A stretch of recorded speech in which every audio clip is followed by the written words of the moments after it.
Dalam rekaman kamera pemantau terlihat pelaku berpura-pura sebagai pembeli. Saat pemilik warung lengah, pelaku langsung mengambil ponsel milik korban. Setelah berhasil mengambil ponsel, pelaku kemudian kabur. Korban yang merupakan pemilik warung kelontong baru sadar kehilangan ponsel saat akan menggunakan ponselnya.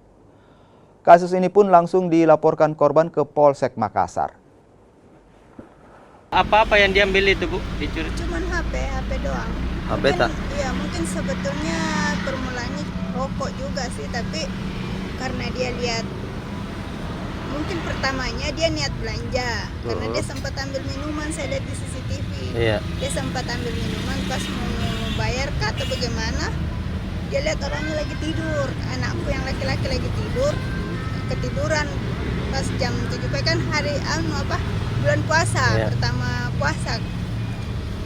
Pas ketiduran, dia lihat anakku tidur, langsung mungkin dia mau tiba-tiba dia lihat HP, antara jelas dan tidak dia raba HP betul apa mungkin kira-kira begitu. Jam berapa?